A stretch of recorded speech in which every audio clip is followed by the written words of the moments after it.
Hello and welcome everyone to another StarCraft 2 cast by Glitch, and oh my god, I had that on ×2. Good lord. Whatever, we're just going to keep going with it. Today I'm going to be casting a couple of ZVTs. A couple of ZVTs that I found on drop.sc, both of them starring very top tier Korean players. This, I believe, was played on the Korean ladder, so we're going to be checking out these games. Spawning here in the top right position as the blue Terran, playing from Team FXO, we have FXOGuMiho.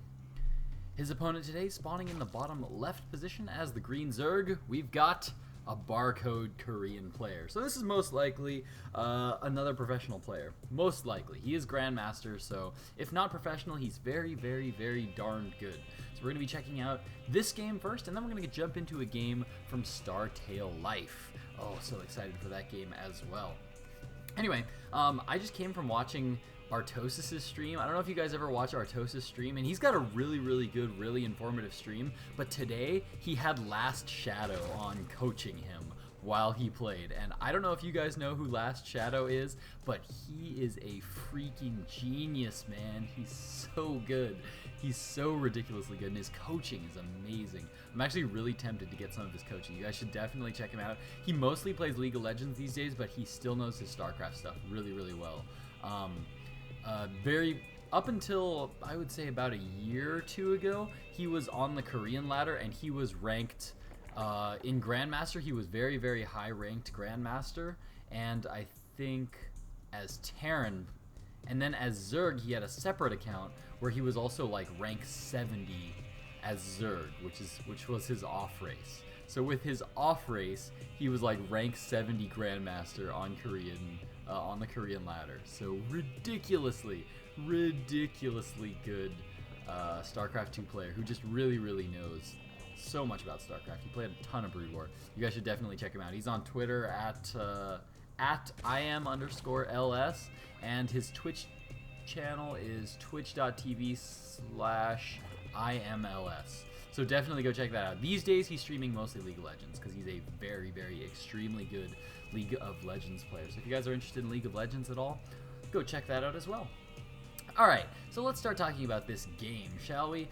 So far, we're seeing a pretty standard opening from FXOGuMiho that's become very common in Heart of the Swarm, and that's to open up with Command Center first. So he's gone for Command Center first, followed by Gas and Barracks, very normal stuff. Most likely going to be opening Hellions. That's the most common opening to go after throwing up this Command Center. Possible to go Reapers also, so we might be seeing some Reapers coming out of this as well. On the Zerg side of the map, seeing very normal things from our barcode Zerg player, throwing down the spawning pool after going for that 15 hatch.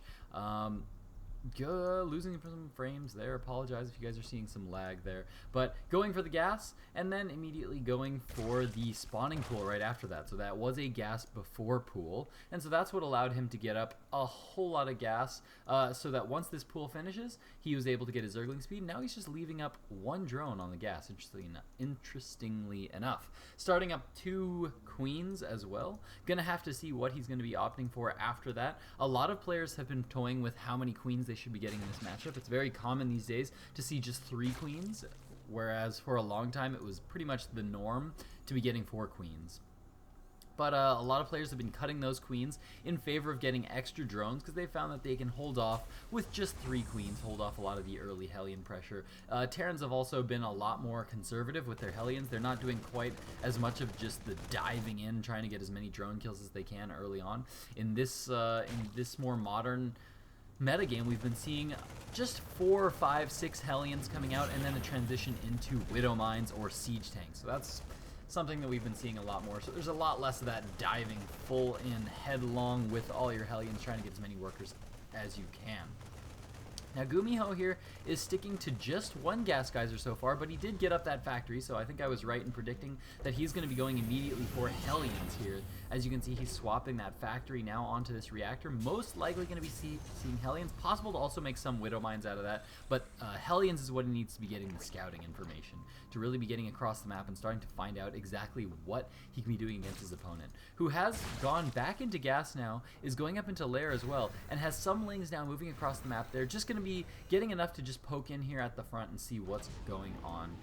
As you can see, the bunker going down here for FXOGuMiho, very standard everything so far. And it looks like he's actually just going to run by here, maybe manage to get a few SCV kills. And yeah, 2 Hellions are out now, and God, I'm getting so much frame loss right now. I apologize if you guys are seeing a lot of frame rate loss right now. I need to actually get some more RAM for my computer. My computer's been having some weird issues with the RAM. I think I just don't have enough, so I'm going to start to get some more RAM here pretty soon, but it looks like in the meantime these Lings continuing to be pretty effective. I think he managed to get a couple of worker kills there, yeah. Couple of workers killed there and did some damage to these 2 Hellions, so delayed the amount of time that these Hellions get to his base, so he's probably feeling he's in a pretty good spot right now. The lair is almost finishing up, and notice he's going up to a full 4 gas. This is very, very standard for Zerg players. Once you're on lair, you definitely want to be going up to at least 3 gas geysers. 3 gas geysers if you're going to be going for big roach plays, and full 4 if you're going to be going for anything else that takes a whole lot of gas, like Spire. And now the 3rd is coming down here for our Zerg buddy. And now 4 Hellions moving across the map here. Going to start to poke in here and get some scouting information. Absolutely necessary at this point in the game, because Terran needs to identify what his opponent is going to be going for, how greedy his opponent is being, and he needs to know whether he can punish his opponent. Because as you go into the mid game, it is up to the Terran usually to try to put some pressure on your opponent. To try to get in there, try to do some damage, because the Zerg left alone will often just sit there and just drone like crazy. Drone and drone and drone. So, llllllllllll now is getting up in his worker count. Looks like he is up 34 workers to the 44 of the Zerg player. So the Zerg player is at a very normal number of drones. 61 supply to the 54 of llllllllll as well. And llllllllll now just poking around, trying to find a 3rd, trying to make sure that this is the only base that's going down. Now, he did scout this base. He did see that this hatchery was going down. So he just wanted to be sure that there wasn't an earlier 3rd hatch that went up here. So he knows that his opponent isn't being too greedy. And this is kind of the way that the Zerg players have been playing a lot these days. A lot of times now, it's much more standard to not see Zergs go for too fast of a 3rd base right now. Sit on 2 bases and be a little bit more defensive right now, just because there's a lot of early aggression that Terrans like to go for. Now, notice that there are more Hellions coming out here. This is actually a little bit unusual. He did go up to 6 Hellions, and now he's actually transitioning into something entirely different. We have 3 barracks now up, as well as the starport, so it looks like medevac's most likely going to be what we're seeing. There's a tech lab coming down in this factory as well, so most likely going to be seeing some... actually, no, we won't be seeing siege tanks. I'm actually not sure what exactly this factory will be for. It's possible to make siege tanks, but it's not necessary anymore in this matchup. Usually, widow mines are the more commonly gone route for a lot of Terran players. And oh, llllllllll with a llllllllll, which is like llllllllll, with a little bit of a lapse of control there, loses all his Hellions, and that's definitely not something you want to be doing. Now, I am curious to know what's going to be going down with this factory. I really am curious to know what he's going to be doing. He actually is going to be going into siege tanks here. So really, really interesting move here by llllllllll. Going to be going into siege tanks. Man, I'm really, really curious to see how he's going to be executing that, because we've been seeing Terran players a lot these days going instead for a lot of widow mines. Just because of that surprise factor and how cost effective they can be. But now some Mutalisks are out on the field, and they're going to go straight into that base there, and he's going to be forced to pull these Marines back to defend against it. Some workers going down there. Looks like only getting 3 workers so far, but hasn't lost any Mutalisks yet. So far this has been a good trade for him, and now he's actually going to be able to see in here that the factory with the tech lab is there. He didn't actually see the siege tank go down, but there are no turrets actually out here yet for llllllllll, so it looks like now the turrets are going to be going down here, and the 3rd base might get a little bit denied here, actually. There are no units out here to defend. Oh, but in the meantime, there's a drop going down at the 3rd base. There are a lot of workers getting picked off there, and in the meantime, this command center is starting to get focused down, and these Marines are way out of position there. I don't know if they're going to be able to get it, but this hatchery is definitely going to go down here. Now, llllllll is just going to be able to pick up and pull on back home, but will he be able to get this? No, it looks like those SCVs are going to get here in time. He's going to be able to pick off a few of those SCVs for free, and now he's going to have to use some resources to repair that back up, but this is continuing to deal more damage here. If we check out the workers killed count, 11 workers killed to 12 workers killed, so both players have killed a similar number of workers, but now Zerg is just on 2 bases to the what is about to be 3 bases of llllllll, so llllllll is definitely in a good spot here. These Mutalisks are now pulling back home. Back home for our Zerg player. He's going up to +2/+2 in upgrades. We see Baneling speed coming down on the way. Zerglings now pulling back into the main because they are a little bit scared of this drop, which is now being spotted by these two Overlords so that they know that it's coming in. And now looks like they are just going to be pulling all back into the main. Where are the Mutalisks? There we go. The Mutalisks now coming in here to deal with that drop, and with that, he's going to be able to clean this drop up quite nicely. Going to pick up all these units, and yeah, these medevacs are all going to go down for sure. But GLiTCHStarCraft's in a good spot. He's in a good spot. He's got this third base up and running. He's getting bunkers up there. He needs to get up a couple of missile turrets as well. Looks like he's just got one missile turret in the natural, one missile turret in the main. Double engineering bay is now up, and that's going to mean that he's going to start to be able to research +2/+2. Armory is up as well, but we're not seeing any Hellbats coming down here. So this is actually really, really interesting that GLiTCHStarCraft's not going for any of the more modern style of units. These days we've been seeing a lot of Hellbat drops and things like that in this matchup, but no, it looks like he's just opting to go for this very old school style Marine tank play. And in the meantime, all these Mutalisks are going to be able to go up into the main. Unfortunately, it's a really, really long distance by ground to get from that third base up into the main. And now these Mutalisks, there are a total of 20 Mutalisks currently out on the field, and they're going to start to do a lot of damage here. And they are going to pick up that one engineering bay, canceling that upgrade, and that's going to be a little bit of a loss there. But definitely, GLiTCHStarCraft is in the spot where he gets to just be defensive right now. Checking out the harvester count, 65 harvesters to 53, but those 53 are just getting to start, or the 65 rather, are just now going to start to get on 3 bases, matched with GLiTCHStarCraft. And now these Mutalisks going to come in here to start to pick off some of these units there, but it looks like they are going to be forced to get out of there, as all of these Marines are +1/+1, and these Mutalisks do have a +1 attack upgrade, but oh, Ling's coming out into the center of the map, going to pick off some stray Marines there. Nice little pick up there, and these Banelings going to roll in there. And now with these medevacs, actually, they should be able to take down some of these Zerglings. These Zerglings are now, of course, +1/+1, +2/+2 is on the way, and 18 Banelings now morphing in here for our Zerg opponent. Keep in mind that this drop is still up here in the northern position, and GLiTCHStarCraft looking to get aggressive here. I think he's actually assuming that there's going to be a base here if he starts to push in it. But in the meantime, these Mutalisks are going to poke into this third base and start to focus down a whole lot of workers. The workers pulling back to be able to heal it up, and they do not actually heal that command center all the way. The command center does go down, and in the meantime, the drops are now going to come in from the northern position as well as from this southern position, but there's actually nothing there. I think he wanted this to be a double-pronged attack here, but ended up just having nothing down here at this southern expansion here, so not a whole lot for him to do there except to start clearing up creep. So as you can see, that is what he's going to start to do. In the base, he is now transitioning into the Widow Mines with only a couple of tanks out. So this is a really, really unusual build here from GLiTCHStarCraft, but he is going up to +2/+2 with his upgrade. So these Marines are going to be very, very strong very, very soon, but there's a whole lot of Lings and Banelings now moving across the map for our barcode Zerg player, and oh, he might actually catch all these units out in the center of the map. That is not what GLiTCHStarCraft wants right now. GLiTCHStarCraft does not want to lose all of these units out in the middle of the map, but the Mutalisk count is getting really, really, really high as he is starting to go around. Infestation Pit now coming up as well, and it looks like with those Mutalisks, he's going to be able to poke into this third base again, going to just pick off the rest of these buildings. There is another command center going down here, and GLiTCHStarCraft now being forced to pull back to be able to defend this command center, and oh, it's getting focused down really quickly, forced to stim forward with just a few of his Marines. Didn't want to stim them all because, of course, that means that he's going to have to heal them all after he stims them all. Notice behind this, our Zerg player is taking a new base, and oh, the Marines coming in, managing to pick off a few of those Mutalisks there. Nice little pickoffs there by GLiTCHStarCraft.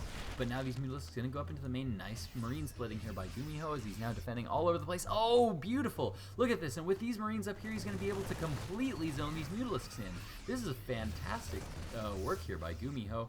And oh, those Mutalisks trying to slip out between all the Marines, but there are just pockets of Marines all over the place right now. And it looks like now he's going to be able to get some damage done to this orbital command. If that orbital command goes down, that's going to be a huge loss for GLiTCHStarCraft. Will he be able to get there in time? Marines stemming up to try to stop this from going down, and no, the orbital command does go down, and now Zerg is in a fantastic spot in the meantime, taking advantage of the Marines being out of position to come in and pick off that siege tank as well. And now it is up to the Zerg to just pull back. He needs to pull back, he needs to defend. He's got really, really good creep spread right now. Fourth base coming up here very soon, and it looks like he's going to try to catch these Marines out in the center of the map. Needs to pull back. Where are the Widow Mines? He needs the Widow Mines to fall back to, and all of these Banelings now going to be coming in here and it looks like a whole lot of damage going down, losing almost all of his medevacs, now pulling back with his Marines, needs to plant those Widow Mines down into the ground, and no, the Widow Mines are both going to go down, and now those Banelings just going to be forced to storm in, continue to force these units back, and this is going to put him in a fantastic position, and whoa, that was a lot of Banelings lost for not what it should have been there.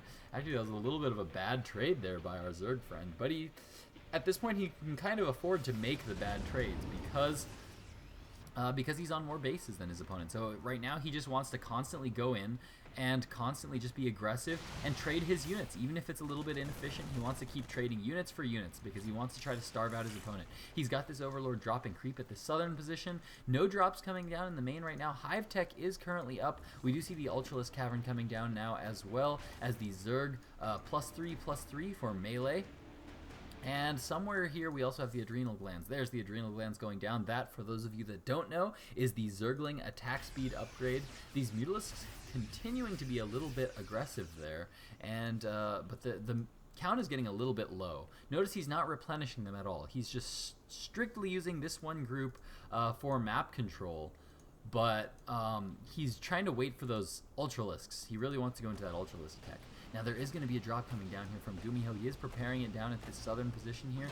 There is no base actually going down there. He was starting to unload in case there was a base there, but this base has actually gone up here, and there's a Spine and a Spore there to be able to defend. And the Xel'Naga Watchtower is currently being held by this, and look at that nice positioning here by our Zerg player as he does keep units in position here to stop llllllllll from doing any kinds of drops. And now it looks like he's going to be moving forward with his Marines, but again, he's got no other tech. He needs to have something else to really be able to deal with this kind of a Zerg army, and he just doesn't have it yet.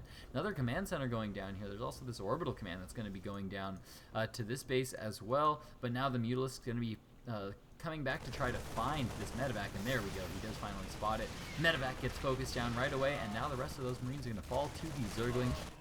llllllll not in a good spot. Definitely behind his Zerg opponent here, as he's now just going for mass Marine. This is mass Marine. What he needs to do something with all that gas. He's banking up a lot of that gas, and I don't like that he's banking up so much gas.